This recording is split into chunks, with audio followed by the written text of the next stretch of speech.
สบายดีพอดีมาทางลาว USTV พอดีมาพบกับตะข้อดาราต่างๆพอดีน้องรัศมีของเขาอันนี้นะรัศมีเขาบอกคนเดียวสบายดีทางเมืองลาวเขาน้องดังทางเมืองลาวน้องสาวเขาอันนี้เป็นมาฮันฮอนเป็นมาโดอาลีนาแล้วก็พิธีกรสาวสวยเขาอันนี้สบายดีเขาเป็นอะไรสิ่งเนาะจำสนิทที่เห็นหน้าคนเรื่อยๆไปทางไทยแล้วก็น้อยถ้ากลับมาตอนนี้ก็มาเที่ยวมาจากวิสคอนซินมาทัวร์คอนเสิร์ตมาเที่ยวเนาะไปทัวร์คอนเสิร์ตที่วิสคอนซินหายไปแล้วก็มีทางทีมงานรายการเราจะผลิตนี่4 ตอนของตัวนี้แล้วก็ฝักเป็น4 ตอนคริสโอเคเกลอาลีอยู่ที่นู่นโปรดิวเซอร์เขาทำปีนี้อันนี้ทางโปรดิวเซอร์เขาทางสตีฟคนเอาใจใส่ที่สุด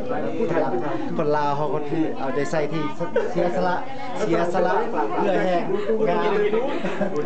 ทุ่มเท24/7เพื่อให้รายการลาวยูทีวีเขาขึ้นมาได้อันนี้ที่ท่านได้เห็นพี่น้องรายการตลอดมานี่กันนี่แหละถ้าเห็นทางแบรนด์ทางป้ายถ้าเห็นตัวเท่อาจจะเท่อะไรเอาไปเนาะแล้วก็มีน้องจัดทวีของเขาเพิ่นกำลังมาโปรโมทซีดีของเพิ่นออกใหม่ๆเขาเนาะจะได้รู้สึกสบายดีบ่กันนะสบายดีอันนี้ถ้าเห็นก็ในยังสถานีแล้วสถานอันนี้ก็มีพี่น้องเขาพี่น้องชาวไทยชาวลาวมาร่วมกันเป็นที่สนับสนุนพี่น้องเด้อถ้าเห็นก็สนับสนุน